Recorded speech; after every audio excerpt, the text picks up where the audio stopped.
richement bénis par la révélation de la parole que Dieu nous a faite. Et moi, en tant que pasteur, j'ai découvert encore, une fois de plus, la richesse qui est cachée derrière l'obéissance. Parce que quand Dieu me parlait, me disant d'enseigner sur briser le cycle de la malédiction, si je n'avais pas été obéissant, je serais passé à côté de quelque chose d'extrêmement important. Et en enseignant jour après jour, j'ai été moi-même sublimé, j'ai été richement béni par les profondeurs de la parole qui m'était communiquée. Et je vais vous dire une chose, ma vie de prière a pris une autre dimension, vraiment une autre dimension. Et certaines réalités dans le monde spirituel sont devenues tellement évidentes en ce qui me concerne que j'ai cette pleine conviction. Nous sommes vraiment passés à un autre palier de notre marche avec Dieu. Donne-moi un meilleur amen. Donc je voudrais vous exhorter à écouter et réécouter ces messages. Je vous ai annoncé que c'était un caractère prophétique. Et vous allez remarquer que sur la planète maintenant, beaucoup de pasteurs vont aborder ce thème parce que c'est le thème prophétique de la saison. Vous allez le remarquer, notez-le. D'accord, vous allez le voir. C'est prophétique, c'est un peu précurseur. Il y a une telle richesse dedans. Et nous allons partager ça toute cette année, partout où Dieu nous enverra. Dans le thème du message ce matin, c'est l'homme nouveau. L'homme nouveau. L'homme nouveau. Éphésiens 4, verset 24.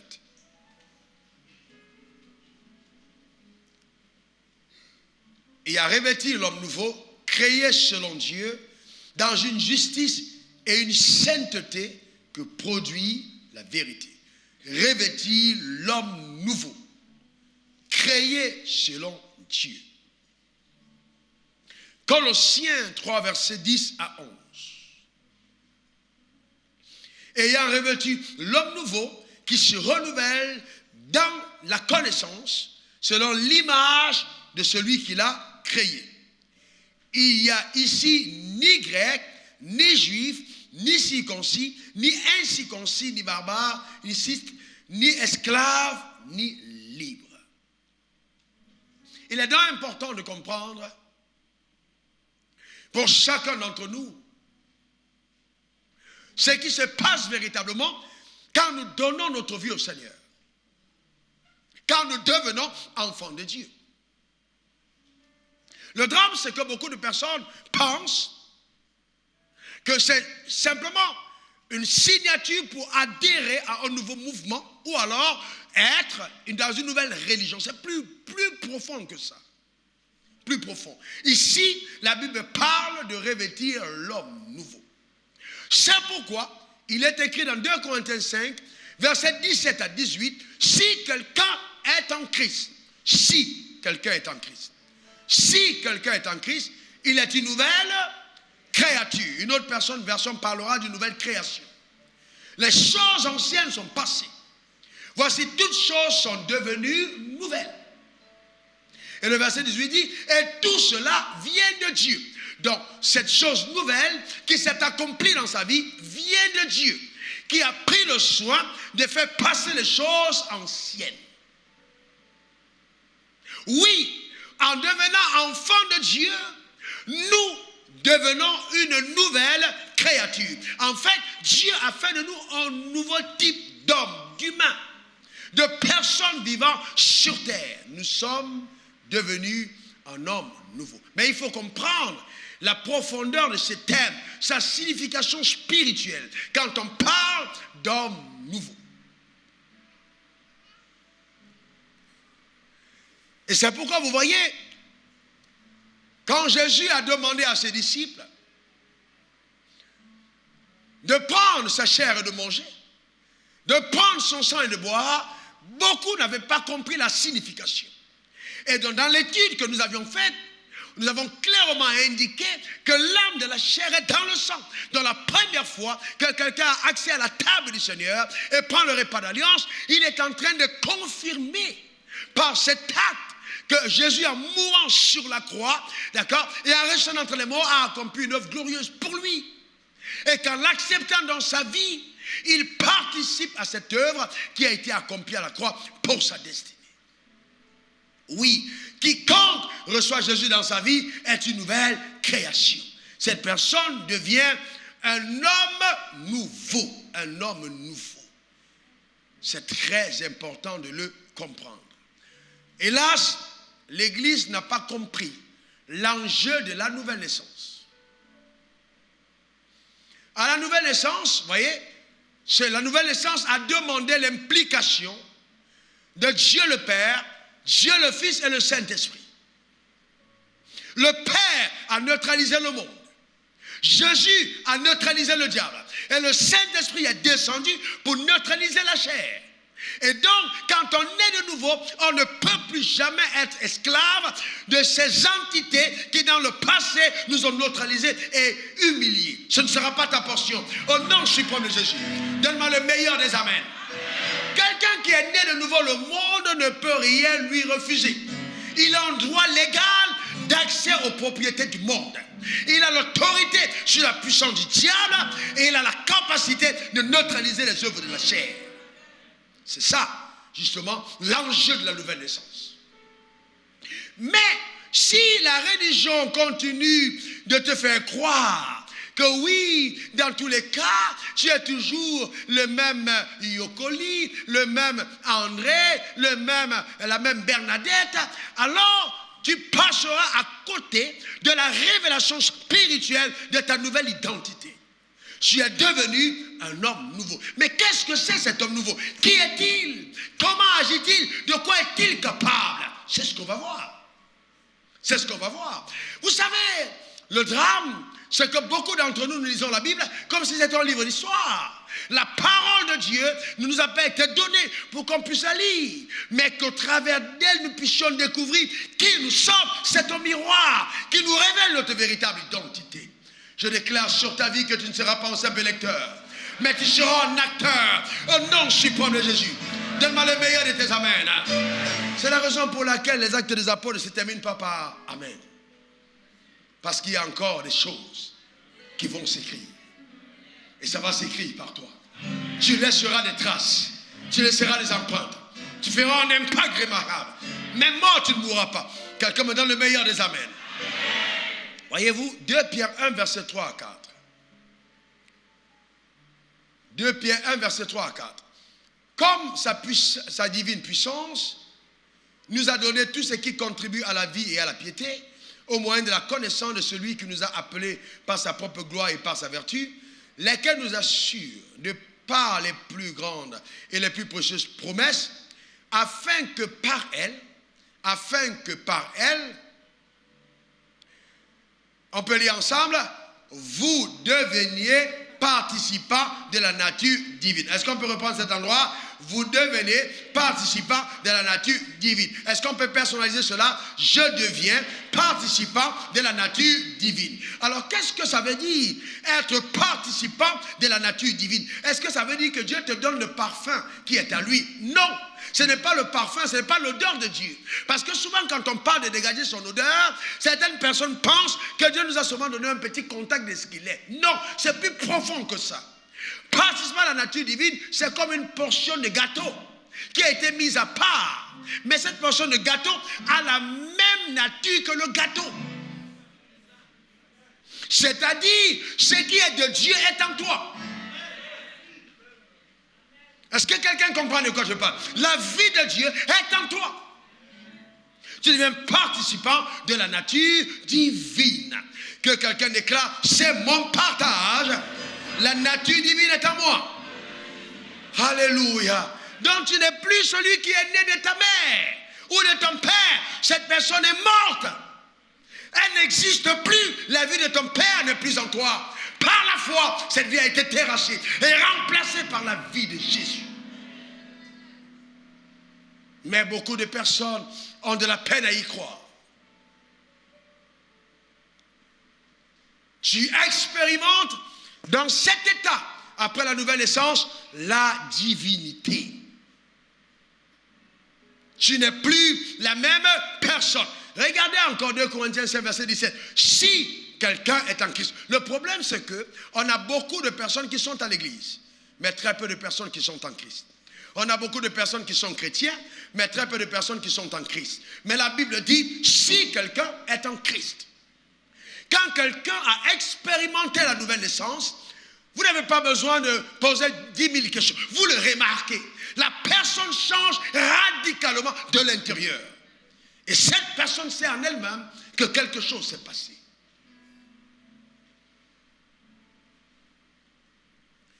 Si quelqu'un est en Christ, regardez cette illustration qui nous permettra de bien comprendre.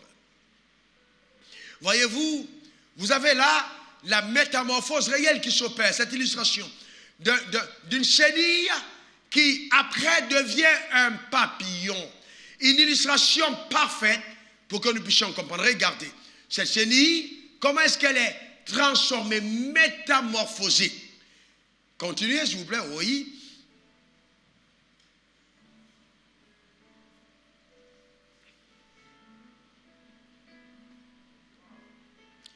Elle devient un papillon. Je vous pose une question. Sur la carte d'identité, c'est bon maintenant, sur la carte d'identité de la chenille, quand il était chenille, il était marqué quoi? Chenille. N'est-ce pas? Il était marqué chenille. Mais maintenant que la chenille a expérimenté cette métamorphose, est-ce qu'on peut encore l'identifier comme une chenille? Qu'est-ce qui est marqué dans sa carte d'identité? Papillon. C'est la même chose. C'est la même chose. Hier, on t'appelait enfant de Satan. Mais maintenant, on ne peut plus t'appeler de la même manière. Parce que quelque chose s'est produit en toi. Tu es devenu enfant de Dieu. Ton identité a changé. Je déclare que ce qui te faisait ramper ne te retrouvera plus jamais. Tu ne seras plus jamais par terre. Donne-moi le meilleur de tes amens. Plus jamais par terre. Mais tu prendras de la hauteur dès cet instant par la puissance divine qui agit au travers de tes membres. Au nom suprême de Jésus. Dis un bon amen. Dis un bon amen. Alléluia. Donc, ramper n'est pas ta portion. Tu n'as pas l'héritage de Satan. C'est le serpent qui devait ramper. Mais toi, tu prends des ailes. Je te vois monter dans les hauteurs. Je te vois sublimer ton existence. Au nom suprême de Jésus. Amen. Est-ce que tu sais que quand tu es né de nouveau, tu as déjà une nouvelle création? Oui, tu l'es déjà. Certaines personnes pensent qu'elles vont le devenir. Tu l'es déjà. Dis, je le suis déjà. Dis-le encore, je le suis déjà. En fait, tu deviens un nouveau spécimen d'homme qui n'a jamais existé sur terre avant. C'est-à-dire que même Adam n'a pas connu la gloire que tu connais. Parce que Adam était le premier Adam et Jésus est le dernier Adam. C'est-à-dire deux spécimens différents. Toutes les personnes qui naissent sur terre découlent de l'ancien Adam. Donc dans la déchéance, dans la ruine, dans la chute, sous les malédictions et les réclamations. Mais celui qui est né de nouveau est déconnecté de l'ancien Adam et se reconnecte au dernier Adam. Mais le dernier Adam est un esprit. Oh, quelqu'un dit je suis un esprit.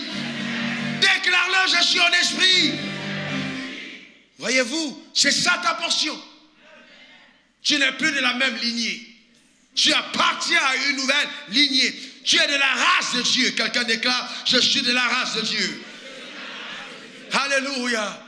Et c'est pourquoi les forces mystiques ne te soumettent plus jamais. Plus jamais. Parce que tu deviens le type de personne qu'on ne peut pas soumettre par la puissance diabolique. Aucune malédiction envoyée contre toi ne peut prospérer. Pourquoi? Parce que la divinité n'est pas maudissable par le diable. Ton amen m'embête. Ton amen m'embête. Les problèmes du passé sont dépassés. Oh non, tu n'as pas compris. Un jeune homme à Dubaï, authentique histoire, interprète, qui me conduit avec mon épouse. Et au deuxième jour, je me rends compte, ce gars, il est vraiment très engagé dans son couloir. Et il nous met une musique très mondaine et agressive. Et donc, je monte dans ma chambre, je lui donne un CD de messages sans parler. Quand il revient le lendemain, il commence à m'appeler papa. Je me rends compte que quelque chose s'est passé. Dans l'attitude, il change. Alors maintenant, il me pose un problème. Il était condamné par la justice de Dubaï. Et là-bas, quand on te condamne, on te donne le rendez-vous pour venir entrer en cellule. Donc, c'est-à-dire qu'on te condamne et maintenant, quand on libère une place, on te met en cellule. Donc, il était déjà condamné.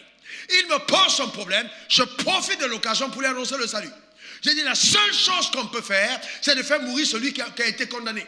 Et de faire revivre quelqu'un d'autre qui n'a pas subi cette condamnation. C'est comme ça qu'il donne sa vie au Seigneur. Et ça me rend les choses faciles. Parce que donnant sa vie au Seigneur, je présente son cas à Dieu. Et j'ai dit, Dieu, je lui ai annoncé qu'il est une nouvelle créature. Est-ce qu'on mettra en prison quelqu'un qui n'a pas commis de crime? Est-ce que c'est normal? Est-ce que vous allez condamner le papillon pour un acte posé par la chenille? C'est deux identités différentes. Donc juridiquement, ça ne tenait plus dans le ciel cette condamnation. Il fallait l'annuler. Et comme la cour céleste de justice est au-dessus des juridictions humaines, je devais descendre dans le cœur des juges et changer le verdict. J'ai prié pour lui. Et il est parti. Alors c'est lui qui raconte la suite. Quand il allait voir sa femme m'a demandé, qu'est-ce que le prophète a dit? Il a prié pour moi. Il a dit quoi d'autre? Rien. Elle attendait qu'on prépare une offrande, qu'on lui fasse un bain d'huile, qui se plonge dans l'huile. Les gens aiment ça, ils dansent dedans, on dit saute dedans cette fois, tourne-toi, tape ta tête au mur. Là on dit c'est un bon prophète. Mais moi je ne ferai pas ça. Je connais la parole, je sais qu'elle marche. Dans le monde spirituel, quand vous connaissez les principes et les lois, vous n'avez pas besoin de crier. Vous parlez doucement. Avant, quand je priais, j'étais tellement fort, mais plus je connais Dieu, moi je crie. Je prie à des moments précis. Vous n'avez pas demandé à une femme qui est en travail de passer tout son temps à pousser. Et il y a des moments où on dit, allez, maintenant il faut... Mais il y a des moments où c'est pas toujours tout le temps. Sinon, elle peut même mourir avant le temps. Voyez-vous? Donc, il faut comprendre ces choses spirituellement parlant. Quand il est reparti, le juge lui a dit, on ne trouve pas ton dossier. Non, voilà. Moi, j'étais vigilant. J'ai dit, ne bouge pas de là. Il faut qu'on trouve ton dossier. Tant que je suis à Dubaï, qu'on le trouve. Il est resté, on a retrouvé son dossier. On a sorti le dossier. Le juge demande, pourquoi on t'a condamné? Le gars reconvoque maintenant. Le même jour, une séance. Le même jour, on annule la condamnation. On appelle les parties adverses pour leur dire, plus jamais vous ne portez plainte à ce jeune homme. C'est ce que Dieu est capable de faire. Je déclare que les problèmes qui te poursuivaient dans le passé n'ont plus un droit légal d'accès à ta vie au nom suprême de Jésus. Donne-moi le meilleur des amens. Donne-moi le meilleur des amens. Alléluia. Amen. C'est important. Donc tu changes totalement d'identité. Les agents des ténèbres tremblent devant toi. Parce que tu n'es plus le genre de personne qu'on peut intimider. Tu ne vis plus dans la peur, mais tu fais peur à la peur. Une autre fois, j'avais un problème avec une famille sur un conflit commercial. Et donc, et après, ils sont allés on était au tribunal, et ils sont allés dans le monde mystique. Donc quand je suis arrivé dans ma chambre, j'ai été frappé subitement par un poing qui était en train de me jeter par terre. J'ai perdu mes forces. J'ai sorti mon arme secrète, missile à telle chercheuse. Et pendant que je parlais, les forces remontaient. Et après, Dieu m'a montré une vision. Il y avait une tombe avec un mouton, la tête du mouton collée et mon nom en bas. Le cercueil était là. Donc on m'avait déjà zigouillé, coupé la tête, terminé. Sauf qu'il y a des gens, même s'ils sont morts, ils doivent revivre. Est-ce que quelqu'un comprend de quoi je parle? Quand je retrouvais l'énergie spirituelle, j'entends la voix de Dieu qui me dit, retourne à l'expéditeur. J'ai déclaré la personne qui m'a enterré. Je demande qu'elle prenne ma place dans la tombe. Au nom puissant de Jésus. Quelqu'un dise un bon amen. Pour raccourcir le témoignage, la personne à Williamsville aujourd'hui, en train de se reposer. Ce n'est pas une histoire qu'on parle en l'air, authentique. Vous savez, si vous avez affaire à un homme de Dieu, affaire à un enfant de Dieu, faites peut-être le problème sur la terre. Si vous amenez ça dans les airs, vous êtes perdu. Vous êtes perdu. Non, si vous voyez, si un sorcier dit, il te lance un défi, commence à danser, il va tomber. Il n'y a aucun sorcier qui peut être tétanisé. Il va tomber. Est-ce que quelqu'un comprend de quoi je parle? J'annonce le déménagement de certains de tes voisins. Non, quelqu'un n'a pas compris. Ils vont partir. Est-ce que quelqu'un comprend de quoi je parle? Vous savez, de temps en temps, les soirs, sortez de votre quartier, marchez. Posez votre pas dans votre quartier, c'est prophétique. Vous voyez, quand vous marchez dans un endroit, la Bible dit là, vous foulez la plante de vos pieds, Dieu vous donne cet endroit en possession. Vous faites le tour de votre quartier. Vous êtes en train de museler la puissance diabolique. Est-ce que quelqu'un comprend de quoi je parle? Parce que vous êtes une autorité. vous demandez que l'air soit sous le contrôle de la puissance de Dieu. Les sorciers ne peuvent pas être à l'aise où moi je suis. Ils doivent déménager. C'est fini le temps où les gens sont là. Oui, ça te va attaquer. Non, non. Non. Vous voyez des publicités, oui. On dit oui. Le diable te poursuit, c'est lui le tigre. Et puis tu es un mouton, tu fuis. Et puis après un homme dit, écoute, il te prend, il fuit avec toi. Non. J'ai envoyé ça à certaines personnes cette semaine pour les tester. J'attendais les réactions. Ça, c'est diabolique. Ne pensez jamais que vous êtes un mouton que le tigre poursuit. Non. Jamais. Jamais de la vie. Pas toi. Non, il y a des gens dehors là. Les gens dehors que le diable peut poursuivre et ils fuient. Pas toi. Je bâtirai et les portes du séjour des morts ne prévaudront pas contre eux. Je vous ai donné le pouvoir de marcher sur les serpents, sur les scorpions, sur toute la puissance de l'air. Et rien ne pourra. Quelqu'un comme moi, j'ai dit Satan est entré dans ma chambre, je suis resté zen. Est-ce que vous savez, quand on dit que participer dans la nature divine, tu appartiens à Dieu. Il dit les cheveux de ta tête sont comptés. Tu penses vraiment que le diable peut te faire quelque chose? Même si tu ne pries plus. Non, tu n'as pas compris de quoi je parle.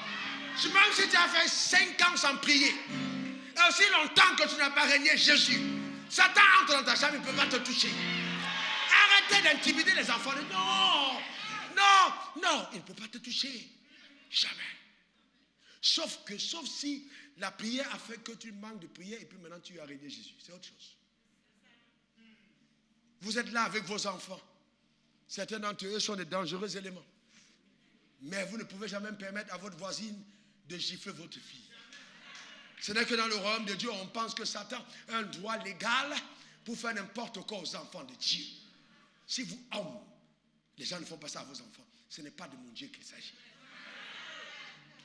Personne ne peut jouer avec ta destinée. Les portes de ce jeu de mort, si on fait contre elle, ça veut dire quoi? Aujourd'hui, c'est le diable qui recule. C'est lui qui recule.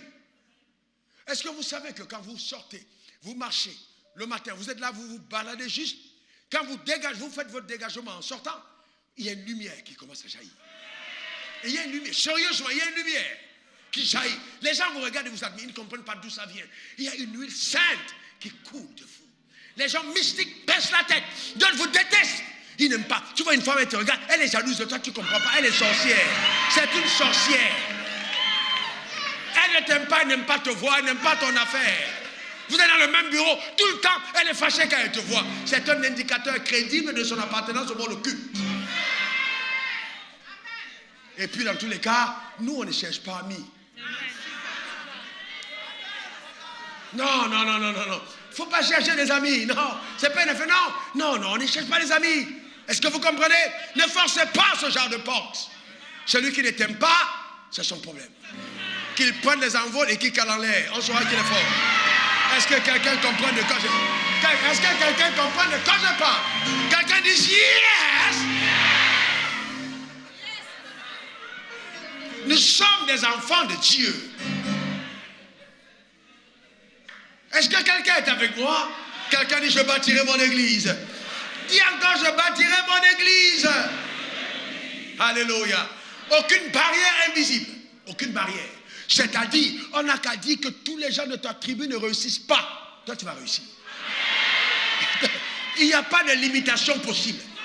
Impossible. Tu vas réussir. Et n'aie pas peur de lancer des défis. Ta naissance met fin au règne de Goliath. Est-ce que tu as compris de quoi je parle? Ta naissance met fin au règne de Goliath de ta famille. Il ne tiendra pas devant toi. À cause de la grâce de Dieu qui a sur ta vie. Il ne faut pas l'oublier. Quelqu'un dit c'est ma portion. Quelqu'un dit c'est ma portion. Il faut que tu saches de quoi tu es revêtu.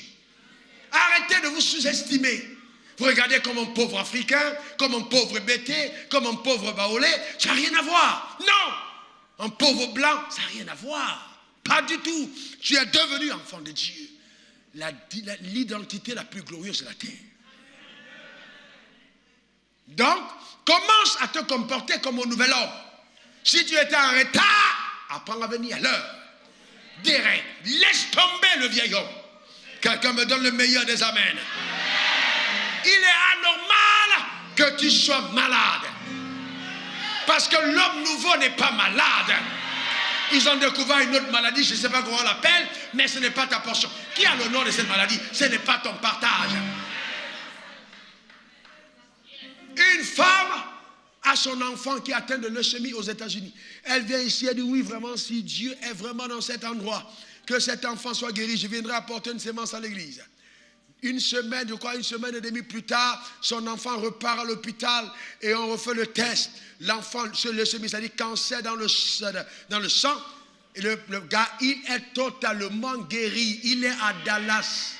Il est guéri à distance. Si ce Dieu est capable de faire de telles choses, mon frère, tu ne peux pas imaginer de quoi il est capable. Oh non, un musulman. Et elle est conçue dans son village. Le papillon mystique est venu lâcher son virus sur son cou. Le cou a commencé à gonfler. Tous les scanners ne montrent rien. Son ami lui dit, viens. Là où j'ai pris là, il y a quelque chose qui va se passer. Il vient avec la foi. À la fin du culte, le mercredi soir, je les reçois dans mon bureau. Il m'explique le problème. Vous savez, les problèmes les plus faciles à résoudre sont les problèmes mystiques. C'est les problèmes les plus faciles à résoudre. Vous devez le comprendre, c'est les problèmes les plus faciles pour le chrétien.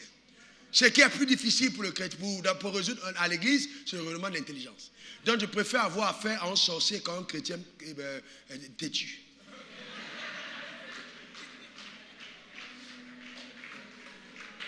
Vous comprenez? Parce que le chrétien têtu, tu ne vas pas dire au nom de Jésus. Il ne va pas, il n'y a pas de nom de Jésus. Mais un sorcier, il part. Donc le gars était piqué. Alors je suis posé ma main sur lui. J'ai mis l'huile d'onction, j'ai commandé à cela de disparaître. Et je lui ai dit, tu allais investir dans ton village. Il m'a dit oui. Il dit, c'est ça le problème. Il dit, la personne qui a fait ça, est-ce que tu veux vraiment compris? La personne va mourir. Parce que là, ce venin là, c'était pour t'enterrer. Donc si je te sors de là, par la puissance de Jésus, alors ce qui va se passer, la personne va prendre ta place. Il a dit, ok, on a prié. Le lendemain, 14h, son oncle l'appelle, 16h, il est mort. Son oncle a confessé de sa bouche pour dire, c'est moi qui t'en voulais. Moins d'une semaine plus tard, ses affaires auraient décollé. Pourquoi? Parce qu'il était mystiquement lié. C'est ce que la puissance de Dieu est capable de faire.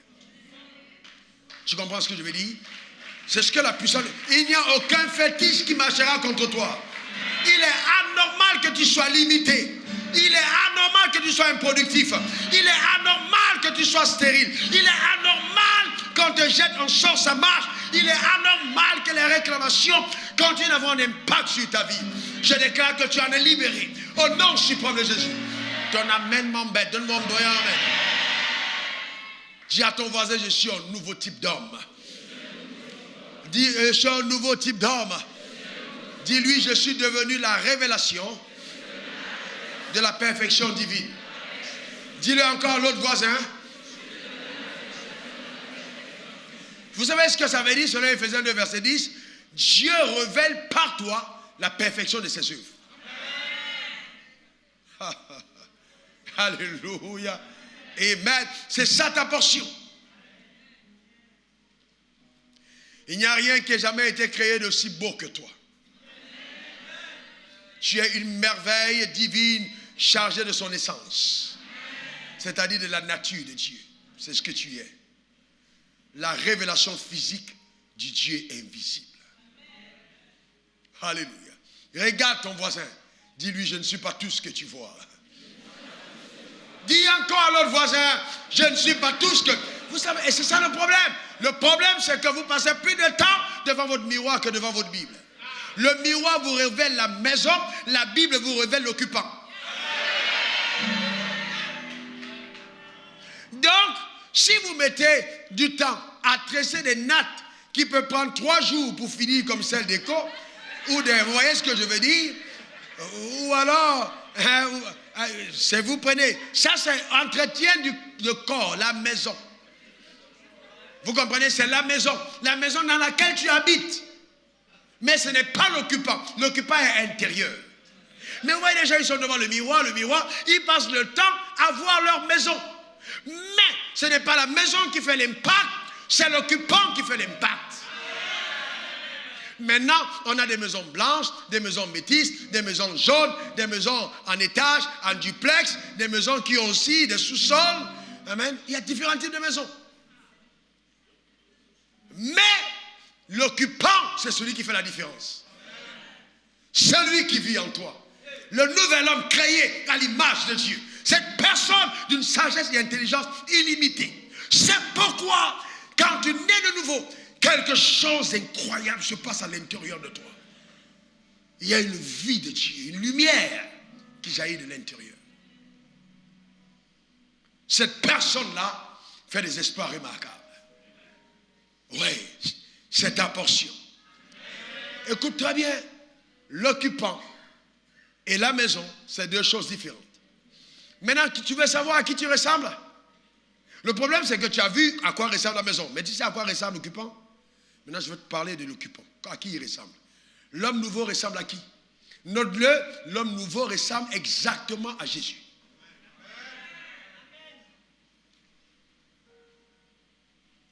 L'homme nouveau ressemble exactement à Jésus. Jean 17, verset 23. Jean 17, 23. Moi en eux et toi en moi. Qu'est-ce que Jésus dit? Moi en eux. Moi en eux. Jésus est en eux. Et toi en moi. On est d'accord.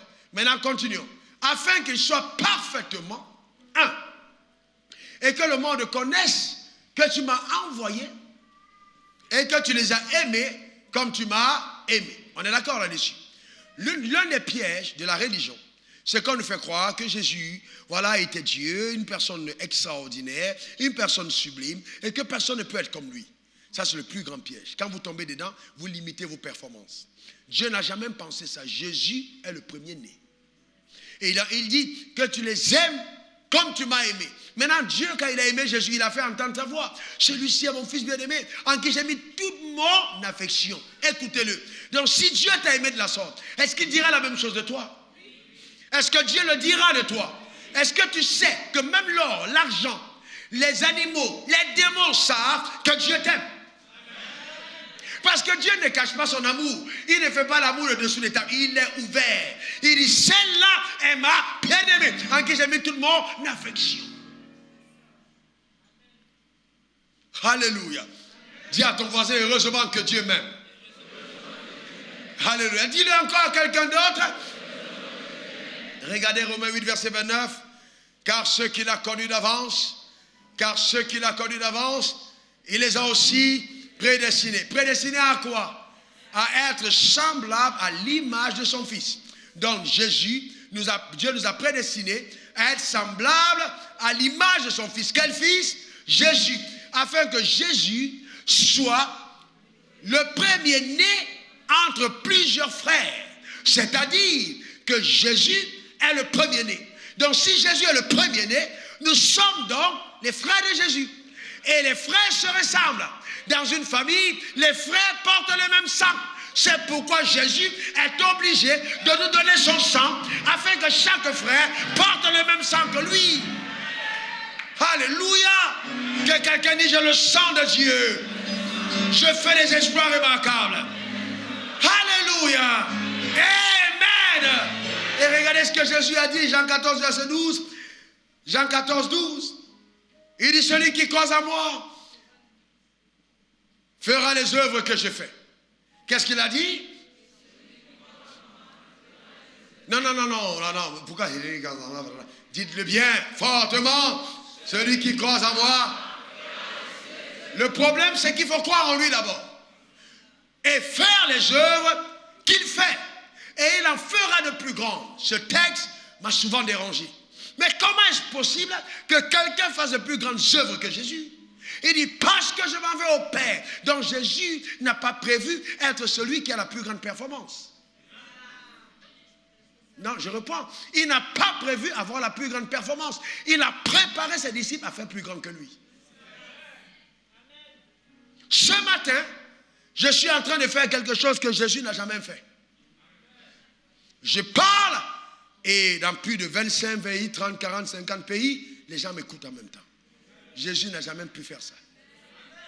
Celui qui croit en moi fera les œuvres que je fais. Il en fera de plus grandes. Voyez-vous? Donc, on a tendance à croire, oh oui, dans tous les cas, oh Jésus, il va le faire. Alléluia, Jésus. Et il y a des gens même, quand ils sont face à Satan, ils disent, Jésus, viens lutter. Non. Et c'est pour ça que cette musique, elle est nocive. On voit Jésus qui vient, qui prend la brebis et il fuit. Et en même temps qu'il fuit, le tigre poursuit Jésus. Vous avez vu ça où? Satan poursuit Jésus. Ah non, sacrilège. Je déclare sur ta vie que même en songe, quand le diable te regardera, même dans les songes, il va frémir et se mettre à genoux. Car il verra la gloire de Jésus au travers de ta vie, au nom suprême de Jésus. Donne-moi le meilleur des amens. Vous savez que Jésus, la divinité de Jésus, même l'argent l'a reconnu. La pauvreté est un indicateur crédible que ta révélation de Jésus n'est pas encore parfaite. Même bébé sans prier, l'argent est venu. Donc si tu as la même nature que Jésus, il y a des choses qui t'arrivent sans que tu ne pries. Je vois la faveur quitter les quatre coins. Je vois quelque chose arriver dans la vie de quelqu'un. Quelqu'un va dans le meilleur des amens. Quelqu'un va dans le meilleur des amens. Alléluia. C'est ce que tu es devenu. Que quelqu'un dise, c'est ce que je suis devenu. Que quelqu'un dise, c'est ce que je suis devenu. Je suis un homme nouveau. J'entends des femmes dire, il n'y a pas femme spirituelle. Hein? Non, homme nouveau, ça dit l'homme nouveau, homme grand âge nouveau. Est-ce que quelqu'un comprend de quoi je parle? Quand on parle de père spirituel, mais vous voyez, dans le monde spirituel, on parle de père spirituel. Mais dans le monde physique, on parle de mère. C'est la mère qui engendre. Donc, voyez, là, on parle du domaine de l'esprit. Il n'y a pas d'esprit femelle. Mais il y a des maisons femelles. C'est le vase qui est femelle. Dans la sphère de l'esprit, on est esprit. C'est pour ça que ceux qui s'attardent sur le fait que non, les femmes ne peuvent pas faire ça, ils n'ont rien compris. Parce que ce n'est pas une question de femme, c'est une question d'esprit. C'est une question d'homme nouveau. L'homme nouveau qui est à l'intérieur n'a pas d'identité ni féminin ou masculin. C'est un esprit. Voyez-vous? Donc, quand on n'a pas eu cette révélation, on commence à entendre des affaires traditionnelles. Non, la femme ne doit pas faire. Si tu as un problème de complexe vis-à-vis de ta femme, il faut te soigner. Il ne faut pas venir transposer ça en l'église en disant, c'est vrai qu'on va dire, on a pris ça sur le quoi? On n'a pas le temps d'y avancer. Mais vous savez, souvent certaines personnes veulent régler leurs problèmes avec le micro. Il faut être un vrai homme. Confronté en face et puis le régler en face. Carte chitable. Ce n'est pas une affaire de... On est homme nouveau. Quelqu'un dit homme nouveau. Quelqu'un dit c'est homme nouveau. Créé selon Dieu. Dis-le encore, dis-le encore. Déclare-le encore. Encore une autre fois. Pendant que tu vas parler, cette fois, toutes les barrières invisibles devant toi vont tomber. Dis-le encore. Quand tu vas encore le dire, toutes les maladies vont disparaître. Dis-le encore. Quand tu vas encore le dire, c'est que le diable a volé te sera restauré. Dis-le encore. Quand tu vas encore le dire, la gloire de Dieu va descendre dans ta maison. Dis-le encore pour que tes affaires soient visitées. Alléluia. Alléluia. Amen. Amen. Amen. Alléluia. Est-ce qu'on peut se tenir de bon moment? Merci Seigneur. On va juste ensemble passer un petit temps dans la prière. Lève tes mains dans sa présence. Merci Jésus. Merci.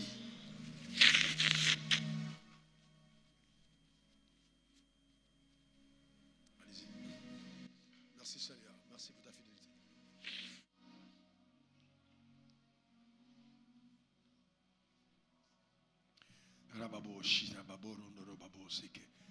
Écoutez cette chanson et puis allons-y ensemble. Que ce soit une confession de foi, une déclaration véritable et redoutable. Déclare-le sur ta propre vie, déclare-le sur ta vie. Merci Seigneur.